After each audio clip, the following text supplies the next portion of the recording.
আপনারা সারা বাংলাদেশ ও সারা ওয়ার্ল্ডের সব জায়গায় আপনারা আলোড়ন সৃষ্টি করেছে যেন আমার বাবার হত্যার আমি বিচার পাই। কারা করেছে, কেন করেছে, এর সুষ্ঠু তদন্ত চাই এবং আমি এর শেষ পর্যন্ত দেখতে চাই যে তারা কেন করেছে, কি জন্য করেছে।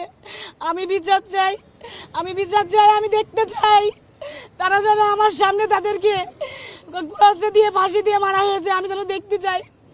আজকে আমি এতিম হয়ে গেছি, আজকে আমার পড়াশোনা শেষ হয়নি, আজকে আমি মাঝপথে। আপনারা সবাই জানেন আপনাদের পরিবারে সবারই সন্তান আছে, যার বাপ থাকে না, তার কেউ থাকে না, তারা এতিম হয়ে যায়। যতই কাছের আত্মীয় আপন মানুষ যেই থাকুক, বাবাই বাবার মতন কেউ হয় না। আমার বাবা অনেক স্বপ্ন নিয়ে আমাকে এখানে পড়ার জন্য ভর্তি করেছে। আমি পরীক্ষাও দিয়েছি, আমার সামনে রেজাল্ট দেবে, সে আমার বলে গেছে আমি ইন্ডিয়া থেকে এসে তোমার পরীক্ষার রেজাল্ট আমি চেক করব, তুমি কি করেছো। আমার কোনো কথা সে রাখতে পারি, সে চলে গেছে। আপনারা শুধু আমার অনুরোধ, আমার বাবার এইটার বিচার করবেন।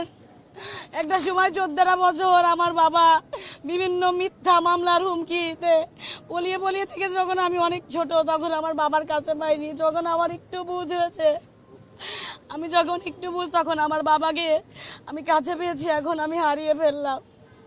আপনাদের কাছে আমার অনুরোধ, আপনারা আমার বড় ভাই, কেউ আমার বাবার মতন, আপনারা আমাকে সহযোগিতা করবেন। আমি আমার বাবার হত্যার বিচার চাই এবং আমি নিজে স্বচক্ষে আমি দেখতে চাই আমাকে কারা এতিম করলো, কেন করলো এভাবে।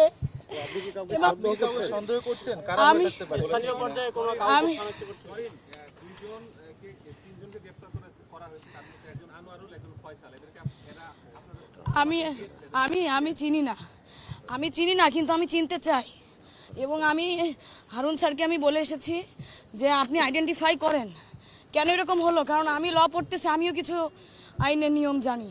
আপনি ইনভেস্টিগেশন করুন, আপনি দেখুন তারা কারা, আমাকে চিনান, দরকার আমি চিনতে চাই। আমি প্রকাশ্যে তাদের মৃত্যু দেখতে চাই। আমাকে এভাবে এতিম করে দিল আমার বাবা। আমি ইন্ডিয়াতে যাই নাই।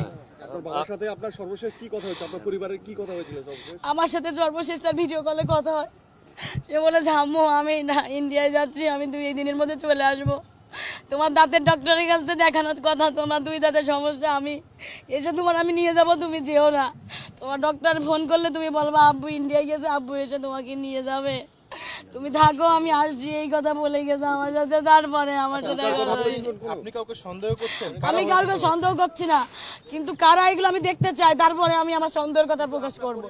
আপনার কি সন্দেহ? না, আমি এরকম কোনো কিছু পাচ্ছি না, এরকম কোনো কিছু আমি এখনো পাইনি।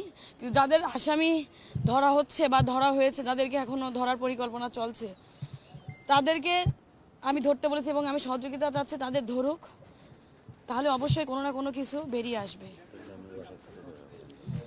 আমি কোনো কিছুই জানি না, আমি জানলে আমি তো তাহলে জেনেই যেতাম। আমার বাবা, আমি কি চাইবো? আপনারা বলেন, আপনার কাছে অনুরোধ, আমার বাবার আপনারা সহযোগিতা করেন, আপনারা আলোড়ন সৃষ্টি করেন। আমি মাননীয় প্রধানমন্ত্রীর মেয়ের মতন, সে আমার মায়ের মতন, আমি তার দৃষ্টি আকর্ষণ করতে চাই। সে আমাকে যথেষ্ট হেল্প করছে, সে আমাকে মায়ের মতন করেই বলছে যে তুমি চিন্তা করো না। আমাকে সে প্রথম দিন তার সাথে আমার রবিবারে রাত 9টা 21 কথা হয়, যেদিন আমার বাবার আর মিসিংয়ের কথা, রবিবারে না আমার আমি যেদিন দিবি আঙ্কেলের এখানে আসছি, হারুন আঙ্কেলের এখানে, সেখানে তার আগের দিন কথা হয়েছে। প্রধানমন্ত্রীর হস্তক্ষেপ কামনা করছি, সে করছে। প্রধানমন্ত্রী আমার আশ্বস্ত করেছে, আমি ইনভেস্টিগেশন চালাচ্ছি, আমি সব রকম চেষ্টা করতেছি।